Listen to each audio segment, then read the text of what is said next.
Welcome to the Parks and Tech Collective on the Daily Parks and Rec Show. This is where parks, recreation, leadership, and technology come together to create stronger, more connected communities.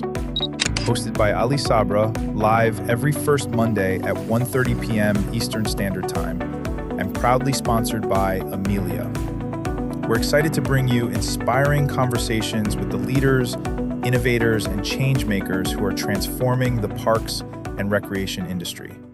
In this episode, we launched the first episode of Parks and Tech Collective and welcome Parks and Recreation Director Jen to discuss how technology is helping parks become more efficient, connected, and community-focused while exploring leadership, innovation, and the future of recreation.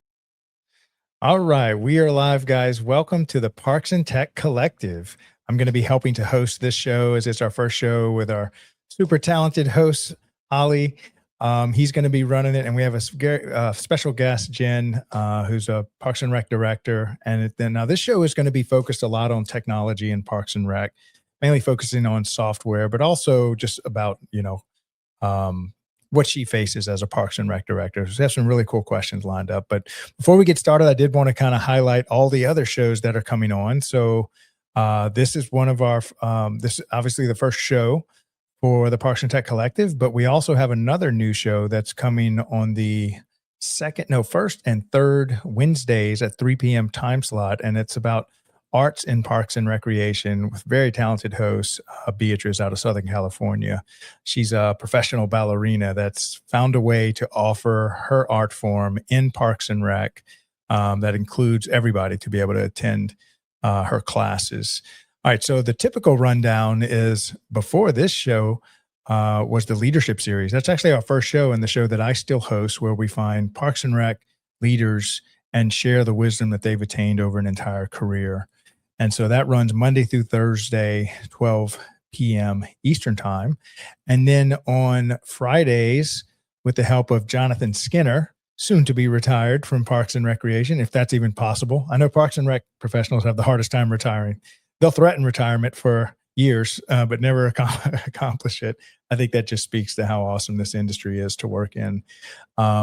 But he started a show with us called the Director Pepper Club. And this is a kind of like a social club of directors that just kind of hang out and shared, obstacles and solutions and stuff. And so we actually created a show with them to do that every Friday with us. All right, so then that brings us to the 1:30 time slot. Of course, this is our first 1:30 time slot, this show right here. So this show airs every first Monday. And then on the second and fourth Mondays, with the help of Dave Ramirez, sponsored by Outdoor Link. It's a show that's also on technology, but on the hardware side. So this is like all the infrastructure, Internet of Things, to where we can kind of control all of our infrastructure through software, which is really cool. And I think helps with a lot of efficiencies in running our park systems. And then on Tuesdays, every single Tuesday, starting the first Tuesday this year, with the help of John Prue, he runs On the Front Line, the Military Rec Show. For those of you who don't know, every military base in the world for America has a Parks and Rec department embedded within it. And so John has been serving that industry for over 4 decades, and he just does a really good job highlighting what goes on in Parks and Rec on military bases. Then on Wednesdays, Safe Spaces in Green Spaces, where we talk about mental health in Parks and Rec with host Thomas White. And from Henry County, Georgia, on the second Wednesday of every month, we have, oh, by the way, that show's coming up this Wednesday. And so on the second Wednesday of every month, we produce the Rec Room with Henry County, Georgia. They actually bring all of their stakeholders for all the different programs or any topic in Parks and Rec. So whether it's master planning or running a youth soccer league or facilities maintenance or a farmer's market or a special event, they kind of bring all the stakeholders in and really pick it apart and get really granular on how they solve these problems. And so that's just a really great show when you want to get into the nitty-gritty details of how Parks and Rec solves the countless obstacles that they encounter on a weekly basis.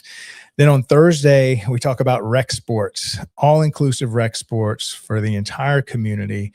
It's called the Youth Sports Mastery Show. This is our oldest running program aside from the leadership series, with very talented hosts, Aaron Locks, who's been in youth sports for 40 years and brings on athletic directors, coaches, sports officials, professional athletes, and really just highlights the work that's going on in Parks and Rec when it comes to rec sports.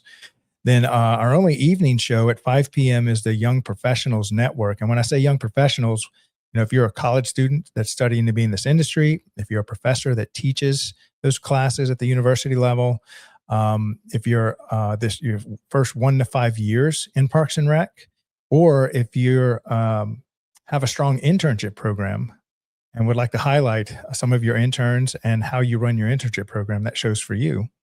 And then on Fridays to close out the week, we have the Aquatics Live Show with our host, Wesley King, again, who has dedicated decades of his life to aquatics. So if you have an aquatics department and you're looking for continuing education, find us on YouTube. I think we've produced 12 or 13 shows. I mean, I promise you, they're going to get something out of it. And so it's a way for someone else to kind of do your ongoing education around aquatics. I think it's super valuable there. All right, so let's go ahead and get started with this show. Jovi, why don't you go ahead and run the transition video and our promo for this show, and we'll come right back and start our conversation with Ali and Jen.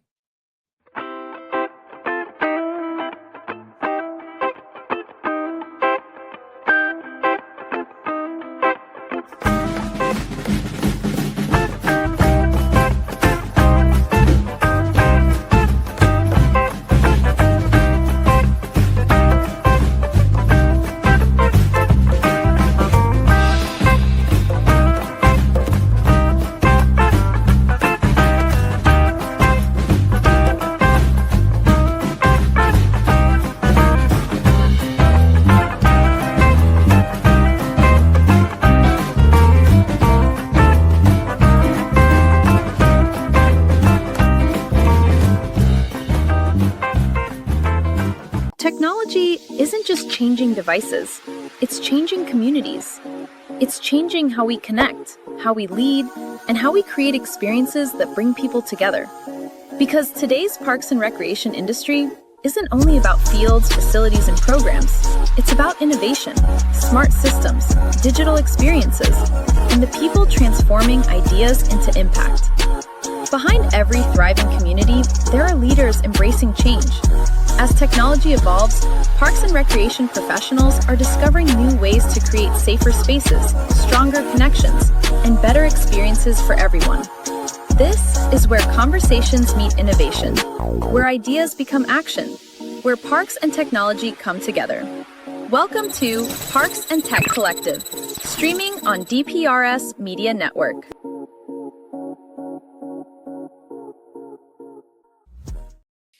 All right, Ali, thank you for hosting this show. And Jen, welcome. Ali, why don't you go ahead and introduce your guest? Sure, thank you. Here we have Jen from the City of Burleson down in Texas. Jen, thank you for joining us today on our first ever episode of the Parks and Tech Collective. Why don't you tell us a bit about yourself? Introduce yourself to the audience. Sure. So like you said, my name is Jen. I serve down in a suburb of Fort Worth here down in Texas.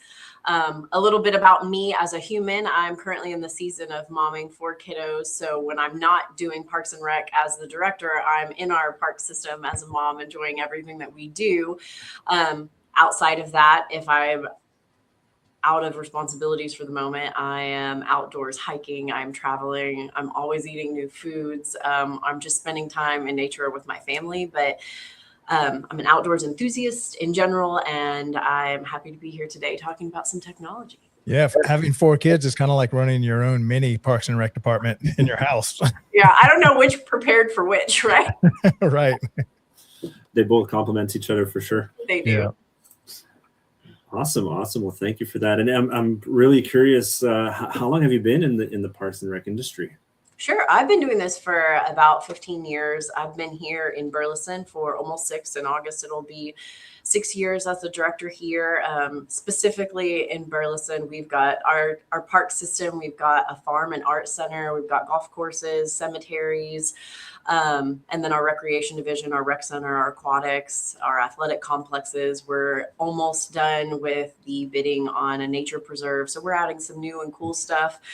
North Texas is pretty ripe with really cool systems. And so while we think we have very unique things, if you come to this part of the world, you'll see that we also have a lot of really cool stuff in the region. So we're kind of constantly keeping up with that. But I think one of the coolest things about what I do in my role is I can look to my neighbor to the left and the right, and we're all doing something a little different. Whether you have cemeteries, I used to be over an airport, which I found very interesting. Sometimes we have libraries, sometimes we have senior centers, sometimes we have animal shelters, and sometimes we have public works. And so it's such a diverse world. But in my specific role now, I really love the diversity of what we get to do. Tell me more about that Farm and Art Center. That's, you don't hear a lot of that when it comes, but you're starting to hear a little bit more and more of how the people are incorporating farming into your Parks and Rec department. Yeah, so we were deeded a property a couple decades ago. It's called Russell Farm Art Center, and so really cool, unique version of it because it's a combination facility. So there's 11 different structures on the site, but what it also is the family that deeded the property to us were artists. They did wood sculpting, and they used that when it was their personal home as an opportunity to bring in artists from across the country. And so we have our raised beds and our flower gardens. We actually have a partnership with Texas A&M for a vineyard out there. We have some xeriscaping and naturescaping out in the back, and we have some historical facilities that you can tour of the homes. And then we also have an actual art studio where we host classes throughout the week. We do a ton with homeschooling and stuff like that. It's a really cool, unique thing for us. We call it our hidden gem because it's out in the country, and we're pretty suburban. So, neighborhoods everywhere. But if you take just this one back road, you end up at our Farm and Art Center, and people absolutely love it. Oh, fantastic. Yeah. And you mentioned there were some artists that visited as well? Or Yeah. So Charles Boren was the husband who was the family that deeded it to us. And he is world renowned for wood sculpting, some really, really wonderful, beautiful pieces. And we have an art committee that has kind of taken that legacy. We even have some people that studied under him that still do the wood sculpting on site and host those classes. And we've even, for the past couple of years, Bob Ross, I'm sure you guys know who that is, his son has carried on his legacy and host those classes. We brought him in and had people from around the country come in and sit there for a couple days and learn that style of art and that style of painting. And we do red chair lectures once a month where we bring in different artists that talk about different styles and what their story was and how they got into it. It's a really cool, unique place. Yeah, that's pretty amazing. That's first time working with you and your colleagues at the City of Burleson. It's the first one. It's the first time I hear about it, right? So it's you learn about these things on the go. So quite interesting for sure. Yeah. What age group do y'all kind of do for the farming part of it, or is it kind of seniors as well? It's everybody. It's everybody. I think farming is multi-generational. Even our programming that we do out there, whether it's a canning class or it's anything from that perspective, because it's got a mission out there that's very specific, which is agriculture and art and history and nature. And so those are kind of the 4 buckets that we put everything in. But you can buy a community garden plot and you can go out and you can do your own gardening, or we'll teach you how to garden, or we'll teach you how to use the stuff that you had in a cooking class or a canning class, or we'll do a date night and we'll show you the foods that you can make when you're gardening. And so it's kind of full circle. We also have some really cool relationships with our school district. We have an adult special needs transition group that they come out and they help rebuild some of the stuff on the farm. We lease part of the property for grazing for cows. We've got chickens, we've got donkeys. So just that opportunity to kind of get out there and experience nature just in its natural form. There's not anything that's big and robust and fancy out there. It's just the beauty of the nature and the space that it is. Yeah. It's such a great opportunity in Parks and Rec. You just find these little pockets of or these ideas that you can create to serve your community. And it really does teach, kind of like in rec sports where they have the coaching, teaching life skills. This is just another version of being able to teach some really good life skills to kids and parents and stuff through the Parks and Rec department. Oh, yeah. And I was curious, have any of your kids joined any of these classes? My kids are pretty athletic oriented right now, so we're in sports more than we're probably out at the farm. When they were littler, though, we spent a lot of time out at the farm. They just love to be out there. Our chickens are free range, so they chase a lot. I don't know who's chasing who sometimes, but they do that, and they go out every year when we do our breakfast with Santa and stuff like that. That all happens out at the farm, and so try to get some more volunteers. But as they get older, they get busier, and then I'm back burner, enjoy it as Yeah. much. Yeah, if you haven't seen kids chase chickens, that's comic relief right there. We had a bunch of chickens, and one time they all got out, and I had to just send the kids. I'm like, you got to go catch those chickens. They're running around the neighborhood and stuff, but that's hysterical. Fun fact, actually. So my brother-in-law, his parents, they live not far from here, and they actually have a farm. It's not even like it's in the suburbs. It's not a farm area, but they have a little farm in their backyard. And my kids, every time we go there, they're chasing the chickens. So it's the same thing over here too. I love it. And you've been in the Parks and Rec industry for 15 years, 6 years at the City of Burleson, and what made you take the career path into Parks and Rec 15 years ago? Yeah, well, I grew up a rec kid that didn't know what a rec kid was. So I grew up in a little bitty tiny town that didn't have a Parks and Rec department. But my mom shipped me off to Oklahoma every summer to this camp in the Arbuckle Mountains. But it was a YMCA camp. And so I grew up every summer going to that camp. And then I kind of transitioned from going to that camp as a camper to a counselor and a lifeguard. And then I would go off in the off season and I would host like their retreats. I would teach archery and hikes and serve breakfast in the morning and do all of that. And then went off to college, and they didn't have, or I didn't know what Parks and Rec was at the time. So I started kind of in University Wellness Center. So did the rec from the university side. And then when I moved back home, I thought I was going to be a camp director. I was going to live in the middle of nowhere in a tiny cabin and run camp. And that was what I was going to do with a master's in exercise physiology, because that's what you do. And so I came back to do that and couldn't find a job anywhere. And so the city of Fort Worth hired me as a recreation programmer, and I really never looked back. I realized that you could serve the community in a way that I didn't even know you could, that all of this just undercurrent and the fabric that weaves a community together is all of those in-between spaces. And a lot of those are parks or trails or green belts or programs that are ran at your local rec center. And so when I saw I could do that and I could actually like help the program and I could hear the community and find ways to infiltrate that and create all those connections, I was like, I'm sold. And I've done it ever since. So rec programming was kind of your first adult job in Parks and Recreation? Oh yeah. I'm a rec baby. And I think our parks guys would tell you that through and through. They're like, don't let her get on a tractor. She's going to try. Don't let her do it. But yeah, I am a recce. Yeah. What were some of your other jobs as you kind of moved up to where you are today? So I started with Fort Worth at a rec center, and then I switched to the senior side. I moved to a different city. I was a senior center programmer. And then just through some really quick attrition and structural changes, our supervisor left. So I was then over that. And then I shifted to our rec manager role and did recreation programming, our senior center, festivals and events and outdoor programming. And then I went to director school through NRPA and had this mentor who just looked at me and was like, so like, what are you going to do to become a director? And I was like, I don't know, I'm 25. You just that fear. I was like, that sounds great. It sounds like a lot of work. And he was like, why are you here then? And I was like, fair. I hear you. So I kind of started putting my name in the hat, and there's some really exceptional people in our field. And I always just feel really humbled when I learn from them and see them. And so I was offered a director role in a really rural town, but a university town. And that's where I got to be over the airport and the library and the senior center. You know, the beauty of Parks and Rec is it becomes an everything bucket when there's nobody to do it. And so moved there, and then 6 years ago here.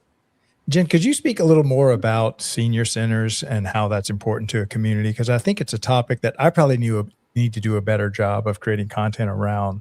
I foresee us actually having a senior center show eventually, because it's such a big part, but it's almost like a hidden part of Parks and Recreation.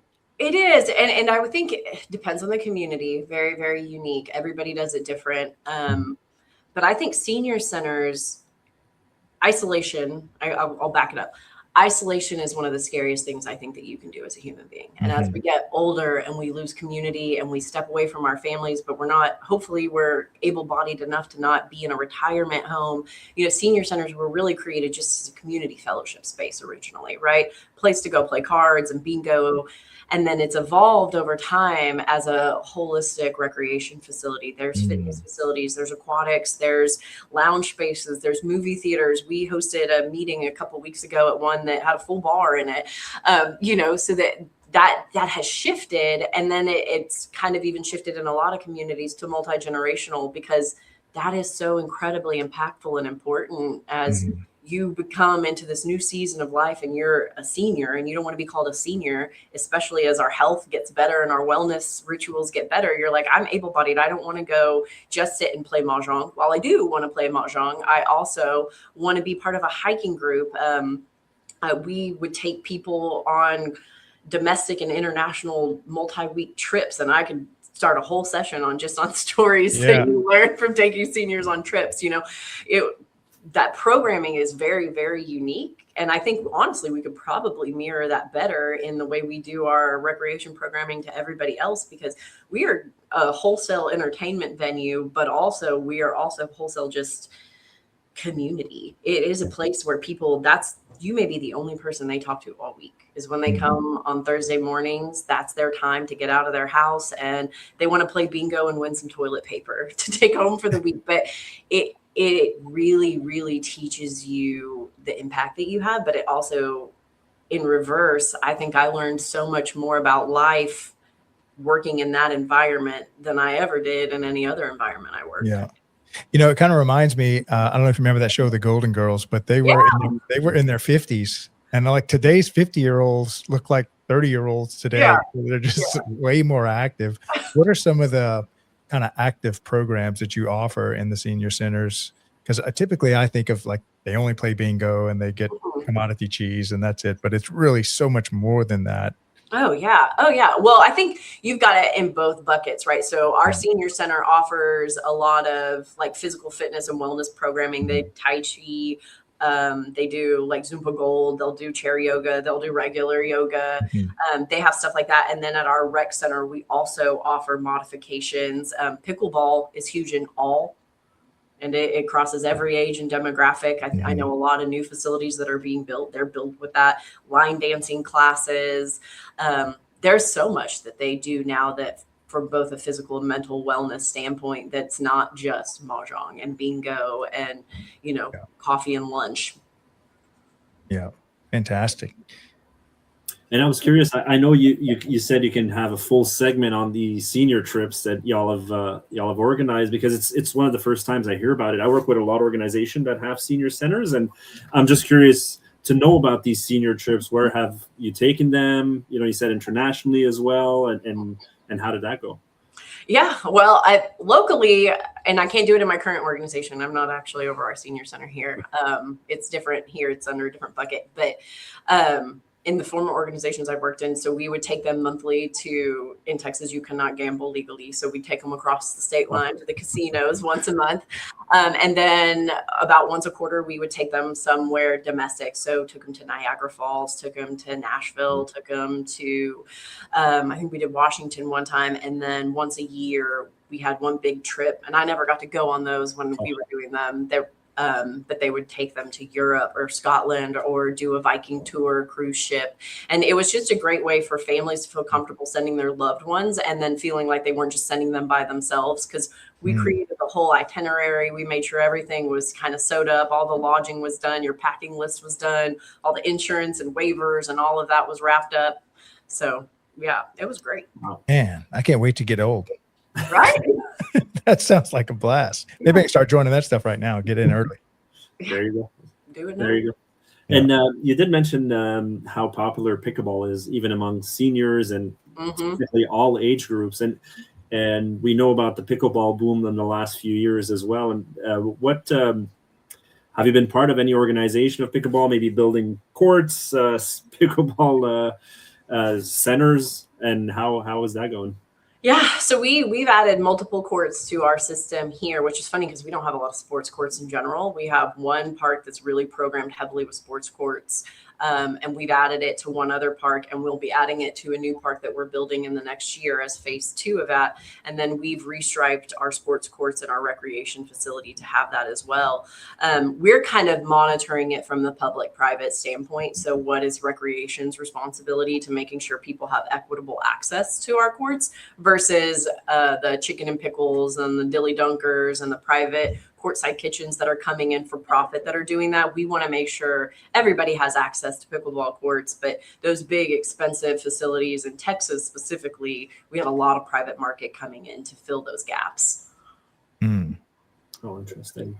And I was curious to know as well. So you mentioned you're building a sports center, is it, or a park? Sorry. Or we're building a full park, and it's got courts at it. It's got your softball fields. It's got a really, really beautiful, inclusive naturescape playground. That's probably my big baby on it, but it has a ton of reclamation of water through rain gardens and a big pond and an amphitheater overlooking the pond. And we're really excited about it. It's very special to us because it's called Legacy Park because it's a legacy project for both our community and our council. I've been working on it for 7 years, and it started way before I got here. So we're really excited to get that one going. How do you classify what's considered a legacy park? I mean, obviously it's just an older park, but typically this is kind of like the anchor park for the entire system, correct? Well, we had an interesting reason that ours is called Legacy Park. We do kind of a naming rights type of thing when we're bringing on a new amenity. So our splash pad, our nature preserve, our dog park, we did like a public naming process for those. And for this park specifically, we started to do that. And people just started throwing names in the hat of people that were really legendary in our community. And so instead of trying to pick one over all of them, we were actually charged with, we're going to call the whole park, this is our community's legacy park, because it's a legacy to honor all of the people in our community that has brought it forward. And then we're creating a special, and it's still in the works, designed area that is like an honor walk that allows us to honor all of the people that were named and people in the future, a way to do that. But you're right. Typically a legacy park is something that's been around for so long and has done its thing. We're calling ours legacy because it's something our computer is like, this is a legacy milestone for us to be able to build this park out. And that's a way for you to kind of creatively find different revenue sources, or not revenue, but sponsorship. You know, you get basically, and you can engage the community to help you do what you do, correct? Correct. And now I don't know too many of those programs unless you're naming rights over a ball field or a playground or something like that tends to generate more revenue than say a memorial brick program or a statue, a public art walk, something like that. You can usually get those specific amenities funded, but infrastructure and larger scale would be more naming rights of those bigger assets. Fantastic. That's pretty amazing, actually. And so when is that supposed to be completed by? Because you said it's been in the works for quite some time, and looks like you're in the final. It actually started bidding this weekend, yesterday. It went out to bid. So we're hoping to award in July and start construction this fall, with about a year of construction for phase 1. And we've got 3 or 4 phases. So you won't see it all in the first phase, but all the first phase will have our ball fields and our infrastructure and our pond and all the stuff that's going to make it where people can activate it and go to it. And then we'll add to it over the next few years.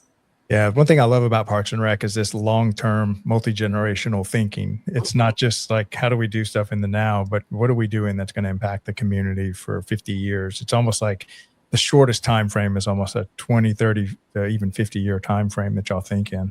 Oh, yeah. I think that's one of the greatest things that we can do is we're like, okay, we're going to do this now, and it's going to shape this and shape that. And I'm probably never going to see this full build out of this park in my career, but I got to set the foundation. Yeah. You'll have a say in that at least, right? So, yeah.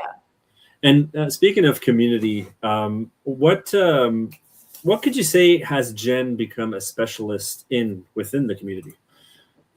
Well, within the community, I think in general, it will always be my strong spot would be recreation. Me as a professional or with my team, it would definitely be leadership. We talk a lot about how you build your team and how you identify what your strengths and your weaknesses are, and becoming incredibly self-aware so that you can be an authentic leader. I don't think leadership is one size fits all. And I think that is something that you grapple with when you're young in your leadership. You read all the leadership books and people are like, what's your leadership style? And you're like, oh, I'm a democratic leader, I'm autocratic, or I'm this. And you realize at the end of the day, you're none of those, or you're all of those at the same time. And it really kind of boils down to what my specialty is, and my current season of leadership is building that team. And so that authentic leadership for me is looking at identifying one of my team members' strengths and what their individual development looks like and how that contributes to the whole. So just that vision of being able to take all of these different parts as a leader and blend them together to have a cohesive direction. Yeah. I had a business coach of mine. Miss Cammy used to always tell me, she told me this story of this person that she was a client of hers. And he was like, Cammy, if I invest all this money into training my staff, what if they leave me? And he's like, well, her response was classic. She said, well, what if you don't train them and they stay? Amen. And so it's really important. Maybe you can talk a little bit more about this, is how important it is to invest in your staff, because these are the people that you're stuck with to basically run your entire department. I think it's so unique in what we do in Parks and Recreation because we have a lot of really young teammates, right? We're a lot of people's first jobs. We're a lot of people's way they get into it, just like I did. And all of a sudden we're like, I could turn this into like a whole career. Right. But they have no background in it. And if you do not spend the time developing them, it will result in your outputs, and it will result in the way your team functions together. I would say I have, the 3 stages of a team is storming, norming, performing. And I've just had this conversation with my leadership. I've been in a season of storming, almost to norming, and then back to storming for a couple of years now. We've just been building a new team. And exactly as you said, I trained them and they left me, or I trained them and they decide they didn't want to train that way. And if we don't put that system in place to look at them, we used to just kind of do a generalized onboarding. If you're going to go work in our kid zone, you get the SOP for kid zone and you learn how to check people in and check people out and what the day-to-day looks like. And then you recognize that if I don't train them how to work with children, or if I'm putting them in a place that they don't belong, then I'm not going to love the output, and they're not going to love working in that part of the system. So the training that we implement now is so specialized both to the individual, but also it's a macro and micro at all times. I'm going to be looking at the things that I need within my system, the specialties. Do I need an arborist? Do I need a chemical applicator? Do I need a turf manager? I need all of these specialists, but I don't need 50 of them. But I also need to know that based on their position in the organization, how are they going to be able to cross those lines and teach other people? I need a lead lifeguard, but I also need a lifeguard who can teach other people how to be lifeguards. And how does that function? If we don't train at that lower level, that's who our community interacts with. They don't interact with me. It doesn't matter that I went to a training last month and that I'm a good human. They had a poor interaction with my front desk because my front desk wasn't trained properly. And or they're new and they're green. And so I think if you want to talk about just the seasonality of Parks and Rec and the fact that we know our staff is going to turn over pretty continuously based on the roles they're in, that training has to be so locked in and so tight. Yeah. Often in life, you don't realize what you have until it's gone. And so you think the grass is greener, and maybe you hate the training, but you're not realizing real time how much you're improving as an individual. And then you go work for somebody else, and then you really see the difference. And have you ever had it come full circle where they leave and they're like, nope, I want to go back, where they really invest in me and train me and I'm getting better? Yeah. I mean, we've had that. I think I would always say my bigger win is when I watch my people go and they took my job somewhere else. And then they're and they're like, hey, I took this thing that I learned, or man, you really pushed me in this way and I couldn't stand you at the time. And I'm like, same. I didn't love it either. It wasn't fun for either one of us, but they're like, I'm so glad that you stuck with that. And you were like, buckle up, double down. This is what we need to do. This is where we need to improve. And now that I'm in this role as your peer, I'm like, I'm so glad that you framed that way, or trained in that way, because like I said, we're all so different in how we approach life and experiences. And so being able to train, I think that for me is the bigger win, is watching them go somewhere else and elevate. And then they're like, man, I really loved my time here. I did not love it when I was there, but I love it now because of what it taught me. Yeah. All right. So we're going to take a quick break to thank our sponsors and to promote one of our other shows. Actually, Jovi, why don't you play the Outdoor Link sponsor, because they're sponsoring some of our other shows, and we're going to give a big shout out to Amelia. They're sponsoring this entire show. And then I want you to play Jordan's, congratulate Jordan. She produces a show called The Athlete's Commute, and it's all about female athletes and what's it like to be a professional athlete. So she does the whole show from her car. And imagine if you could go pick up your favorite female professional athlete, give them a ride to practice or to the game, and have that conversation with them about what it's like to be a professional female athlete. So if you don't mind, go ahead and play the Outdoor Link promo and then Jordan's new promo, and then we'll come back and finish up our conversation with Jen and Ollie. In today's parks and recreation industry, communication, safety, and efficiency go hand in hand. That's where Outdoor Link comes in, delivering smart technology that empowers city departments and community planners to do more, smarter. Outdoor Link's platform connects and automates everything that keeps your parks running smoothly, from lighting and locks to signage, water features, Wi-Fi, and digital advertising. Control and schedule park lights for safety and energy savings. Remotely manage facility access. Coordinate fountains and splash pads. Provide public connectivity.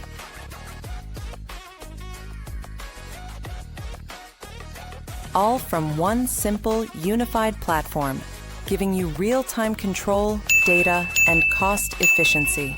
For parks and recreation agencies, that means safer spaces, smarter resource use, faster responses, and stronger community engagement.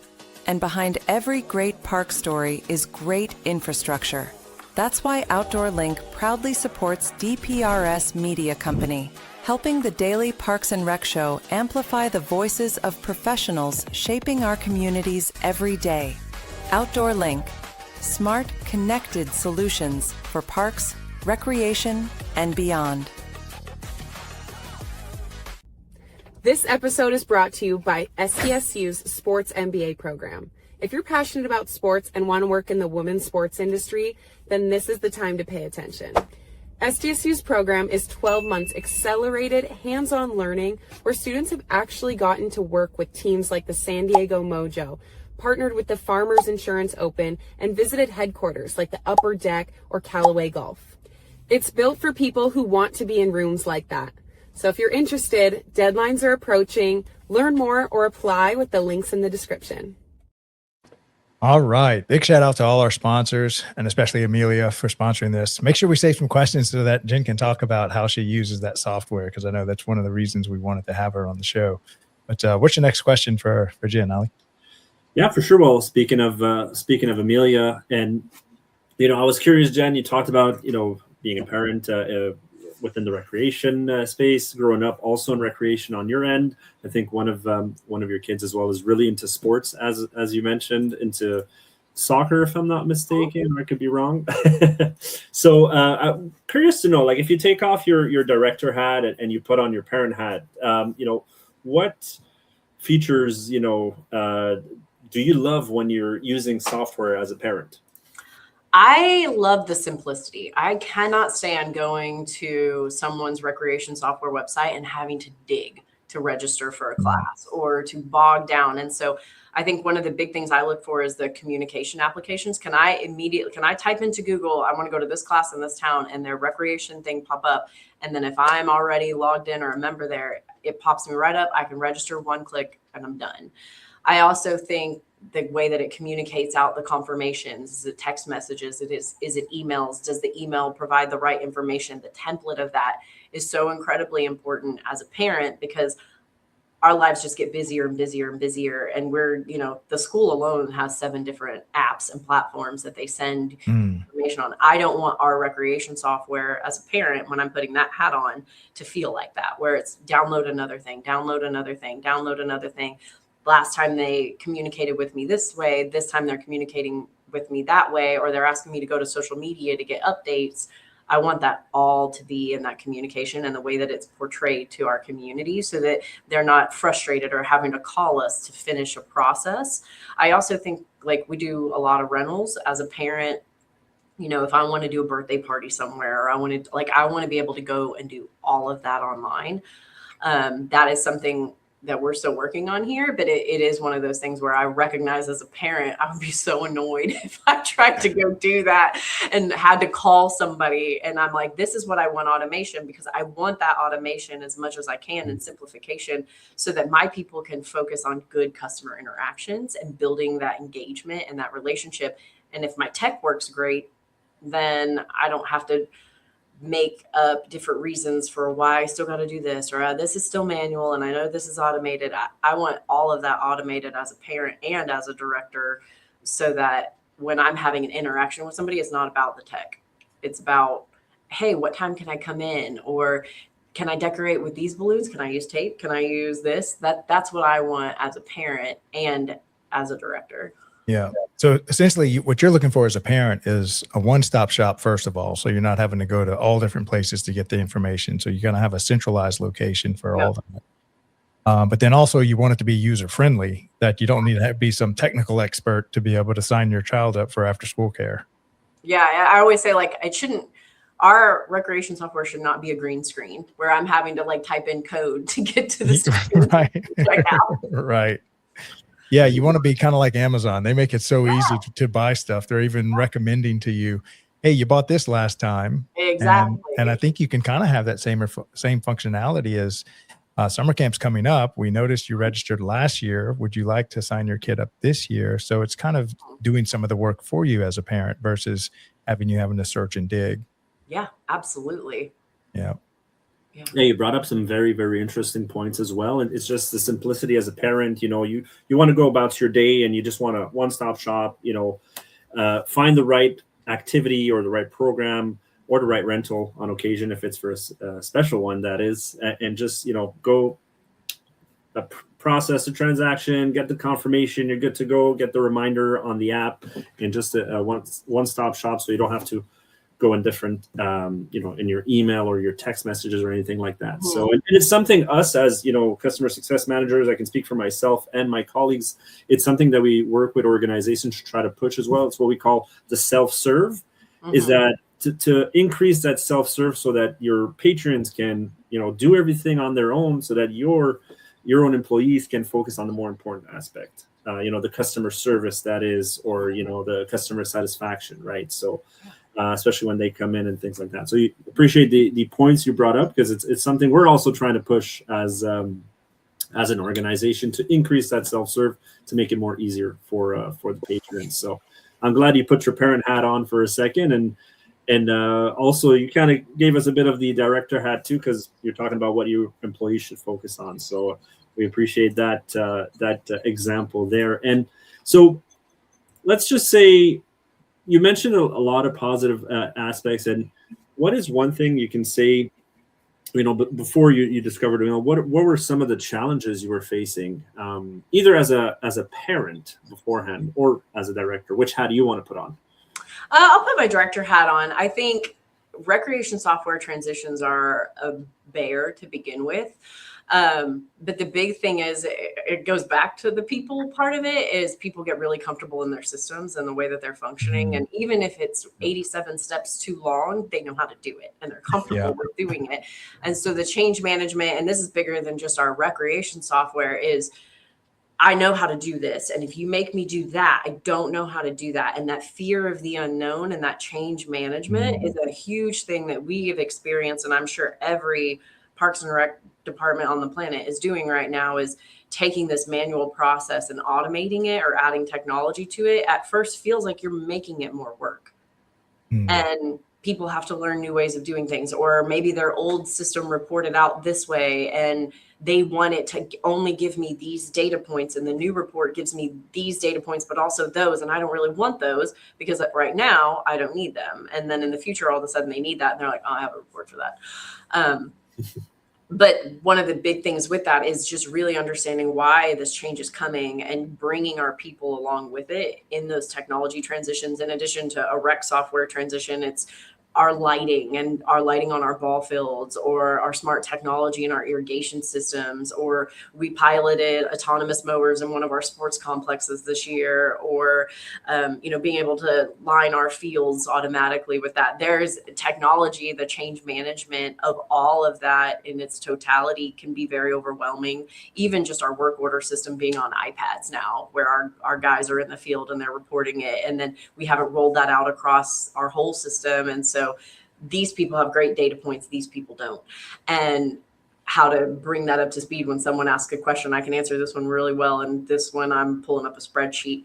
But the struggles that we've overcome, a lot of it is just trying to get our people to catch up as quickly as technology is evolving, and trying to understand what's ready. Like, are we going to be an early adopter of something, or are we going to let a few cities like scrub that before we implement that in our system? Because we a lot of times are looking at a replacement fund of an asset, and it might be time for that asset to be replaced. And do we want to see if there's a technology that can replace it, or are we going to use the same system that we currently have because we're concerned that it can't get us where we want to? We have that from everything from maintenance to our recreation software all the time. And then do we have the team in place to be able to manage the back end of that? As a director, a lot of times, what resources from a technology standpoint do we need to implement to actually make that function? Can you check it from your phone? Does that person have a phone stipend?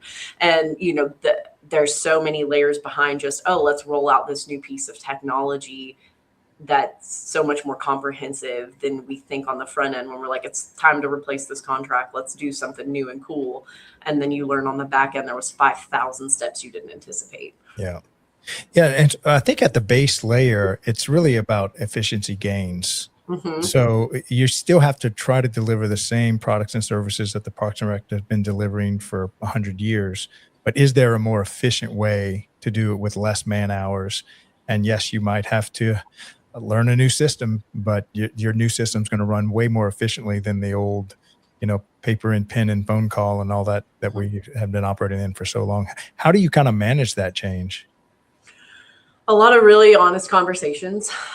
We sit down, we have planning meetings. We've transitioned so much in the last couple of years, from work order systems to rec softwares to you name it. Our ERP, our financial software also transitioned. So we've transitioned pretty much all of it. And I think all of those are who's leading that charge, who needs to be in the room, who needs to have a conversation, who's asking the questions that nobody knows to ask, and then who's actually going to be responsible for managing it day to day once it's implemented, because those people need to be in the room, because that's usually where the rubber meets the road and we've missed something in the implementation process of whatever that is. And they're like, dude, this doesn't work. And what you thought you were automating or creating efficiencies for, I actually still have to manually go in and get our lawn Roomba, moved back manually 4 times a day. We've actually named ours and they're funny, but yeah, just that efficiencies that you're creating and bringing those people on board is they have to see it. They have to be able to demo it themselves. They have to get comfortable with the way that it functions and what it's going to create. I also think it's recognizing that government is much more transparent, much more accountable. It's much more public. I can post a picture anywhere that I want now when I see something not working. And so they recognize that creating those efficiencies allows them to get the work done better and quicker. And so they're able to do that. We're also always being asked to do more with less, right? Mm-hmm. That's the name of the game. It's always been the name of the game. It will always be the name of the game. So being anti-technology is not going to help us. And I think we have that conversation. You can dig your heels in and say you don't want to implement this, but you're still going to be asked to deliver this level of service, and you do not have the resources to do so unless you implement this technology. So how do we get there? How long did it take y'all to make that transition when y'all moved to Amelia? Well, we did it in COVID because we're brilliant. That's the best time. Yeah. Wait for everything else is kind of up in the air. We should switch our software. Right. It was perfect. It was probably about a year implementation from the time we started scoping recreation softwares, bid it out, brought them in. We had a very interesting way of doing it because they couldn't travel here at the time. And typically you want people on site for your go live. And so they were just on Teams helping us through all of those last minute things. But yeah, it was about a year process. Wow. Yeah, they were, I think, one of the first virtual onboarding that we did back then during COVID.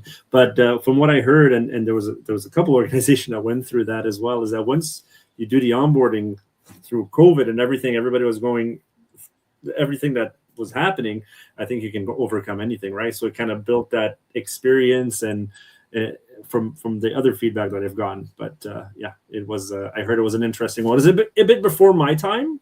But I heard it was quite interesting. I also think it allowed us to film a lot more. Before that, if you're doing on-site go lives, there's nobody recording all of the little things very well. If you're doing it virtually, someone's typing it all out or they're transcribing it, and then you have an immediate how-to FAQs on how to implement something versus when they're live, you're hoping someone's capturing all that information and you're able to do that. But I think there were definite wins to the virtual. How long does it take you to kind of so let's say you have a new hire working a front desk.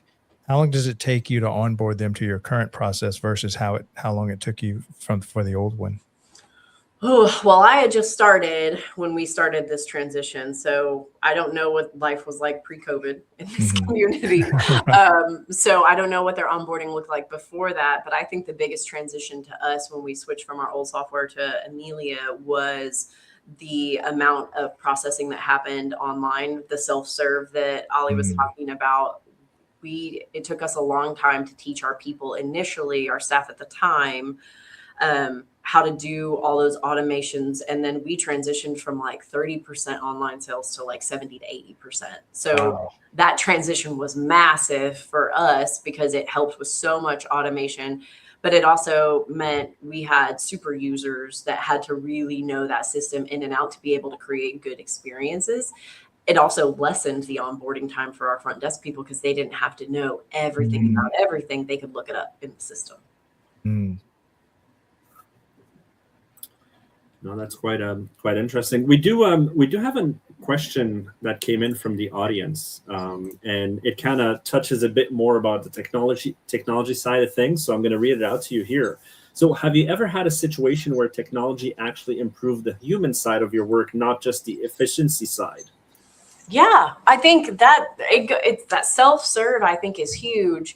When you are using an antiquated system and it's very frustrating, or you have to call, and our rec center, we're very honest about it. Our face-to-face interactions are the most important. So if you're calling me 100 times, I might not answer because if there's someone in front of me, that's my priority. And so you roll from phone line to phone line to phone line to phone line. Implementing the technology where people could self-serve meant when you called us, we started answering the phone. Or our ability to understand and be able to look something up and it be user-friendly on the back end for our team to be able to access the information that they needed. That improves our customer interactions and our human face-to-face, because you can call me and say, hey, Jen, I've been looking for this. I don't understand it. And then I can look it up. I can send you a link. And that creates a better relational experience between me and whoever's calling me, or the front desk and even me. I actually don't really work a lot in the back end of any of our softwares. And so they can still ask me, hey, I don't know where this is at on the website. And it's so simple that I can create a good human experience between me and my staff, or my staff and the community, because they can look it up so easily. Thanks for sharing that. I'm sure the audience will be quite happy with that answer. And on that note, I'm curious to know, because I work with some organizations that they're afraid to lose that human touch, with technology. They're like, you know what, but moving this online or moving this so that the parent can do it on their own, we lose that interaction. And you spoke about that just now, is that interaction doesn't get really lost. It just transitions to something more important. It really does get enhanced. I think we have a great way of showing this at our front desk area. We have 2 staff members that are focused on customer interactions, where you need to purchase something, you need to get a membership, you need to do a rental, you want to know if the pool's open. And then we have a 3rd position that just checks people in. That's all they do. They don't have a cash drawer. They don't have the back end of our software. And if you are a customer sitting in line and you're looking at this person thinking, what are they doing? And they can't help me and they can't do anything unless I'm checking in for the day. And the ability for me to even just sitting here with no skills and ability say, hey, you could do that online and then you're good to go. I just created a better experience because now I don't have a person just sitting here with no skills and abilities or aptitude to assist the people that are standing in this line. And every rec center on the planet in the summer, that line exists. And that automation allows me to alleviate that line quicker. I can create some self-serve options and then people can go. So my experience is better and my interaction with my staff who doesn't feel incredibly stressed out from the 20 deep line. When you pop up in front of them, they're not like, okay. They're like, hey, how are you? You know, they're much more relaxed. It's a totally different tone and energy in the human interaction component of it because they're not overwhelmed with the amount of material that they're about to have to process because you can do so much of it through technology now. Mm. Yeah, and you're still interacting with the community. You're just moving that interaction to the actual program versus the signing up for the program. And I think that's the best place for it when you're actually running the after school care or the soccer league. That's where you want your community interaction to reside. Yeah. Yep. Well, definitely. And I know we're coming close to the hour right now, and I don't want to. I think there's a lot more we can talk about for sure, Jen. Yeah. You do, and I was curious because we spoke about this not today, but previously. I think you have a background in public speaking, right, as well. You didn't talk too much about that previously. No, I mean, I've been blessed, been very fortunate to get to go speak. It's transitioned over the years from what I used to talk about to what I talk about, because I used to be the boots on the ground. I'm programming special events, festivals. I got to travel to Utah once and just speak for 2 days about how to plan a festival from soup to nuts and all the risk management and everything in between. Now I speak more on leadership and team building and the evolution of that. I've spoke, at the regional, local level, state level, national level. I've been fortunate enough to do a few think tanks, some retreats, things like that. It is definitely a passion that as capacity allows, I would love to expand more into, but definitely really leaning into that authentic leadership. I talk a lot about ego versus purpose.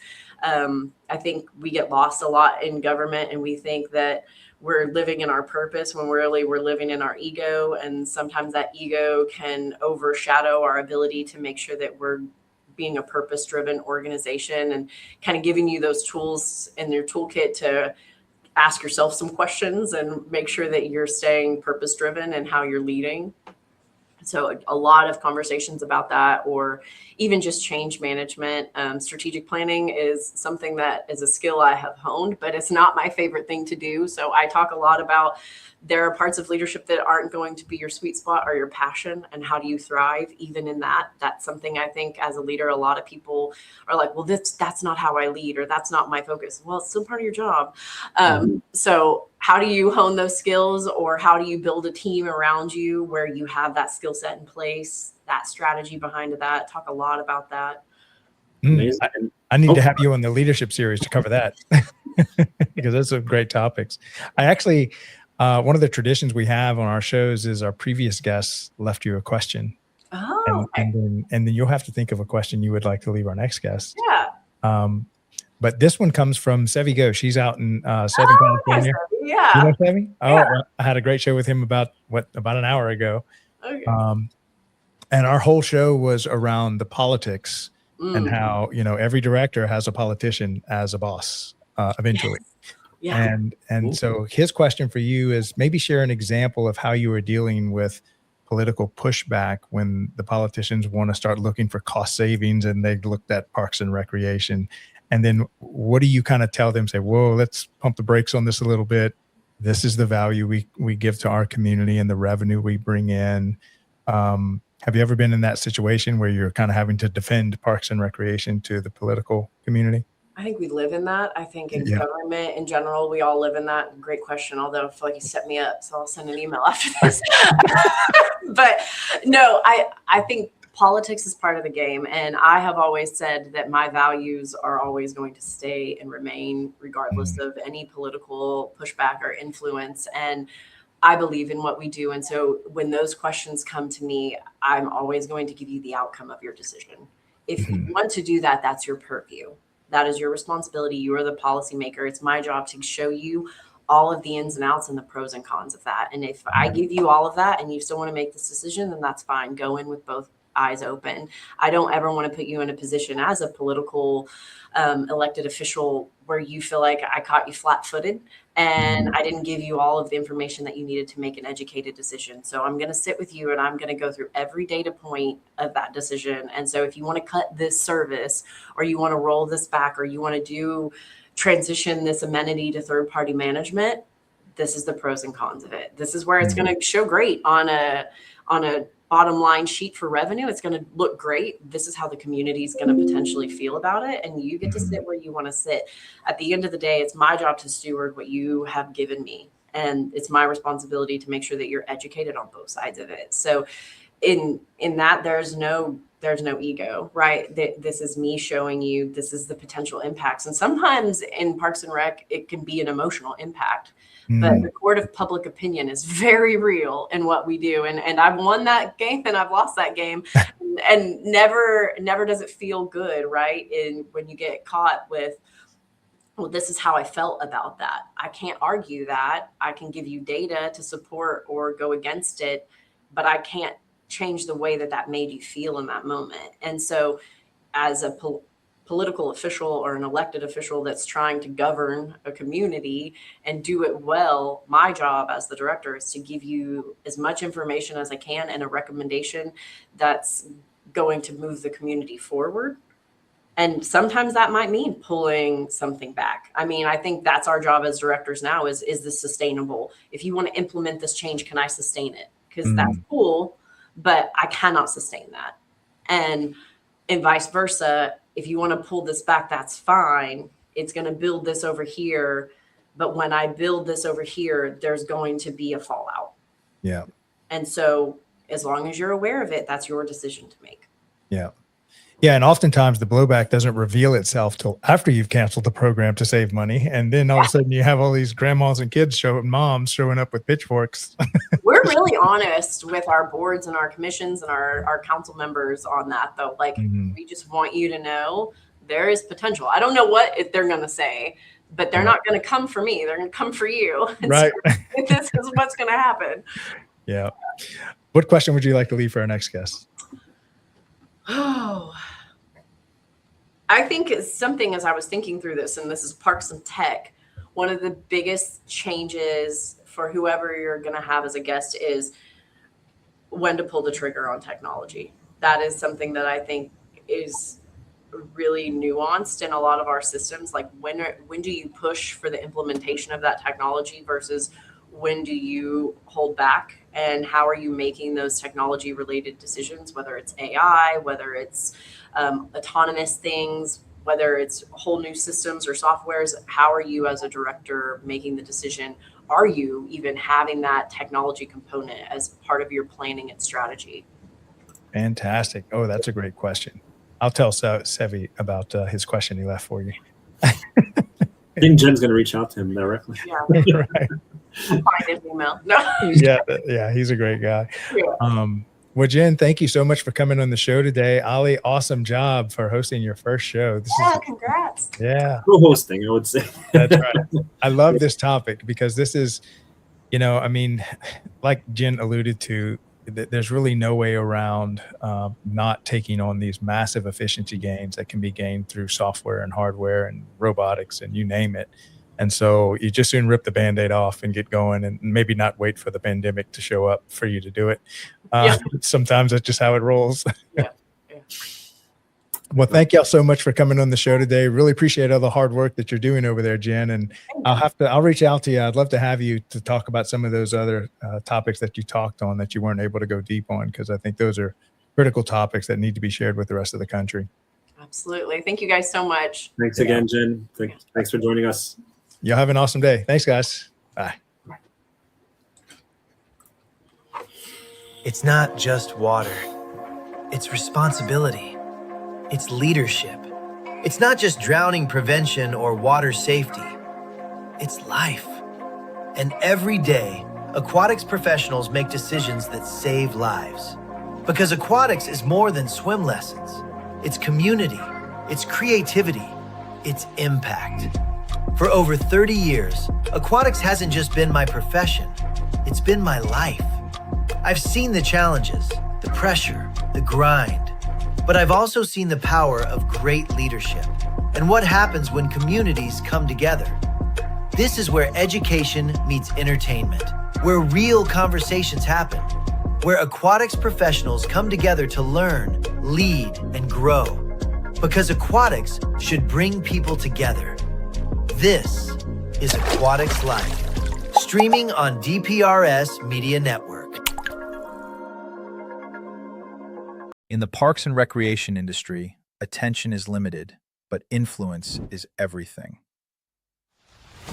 Every day, thousands of parks and recreation professionals make critical decisions. Decisions on infrastructure, programs, technology, and vendors. The question is your brand part of that conversation? DPRS Media Network was built to answer that question. We are a dedicated media ecosystem focused exclusively on the parks and recreation industry in the United States.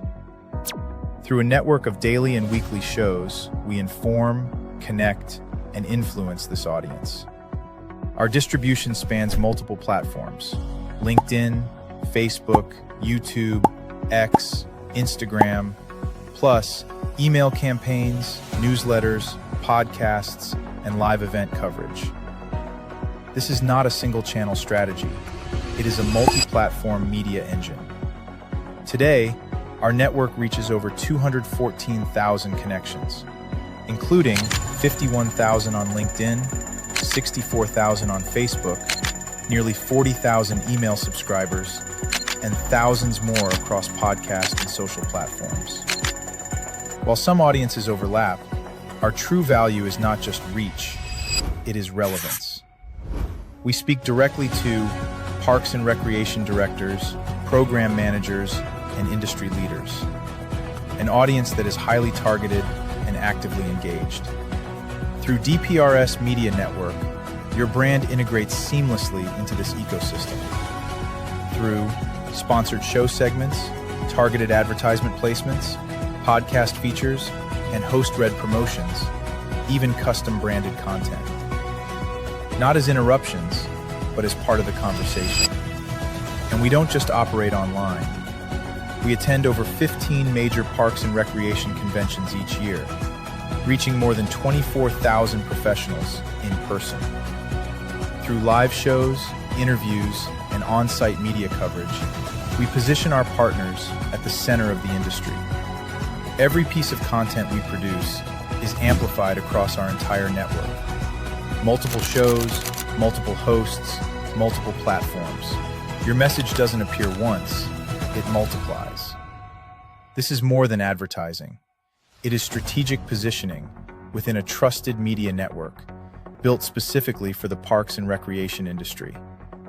If your goal is to reach decision makers, build credibility, and stay top of mind, then it's time to partner with DPRS Media Network. Apply for partnership or sponsorship today. Let's position your brand where the industry is already paying attention.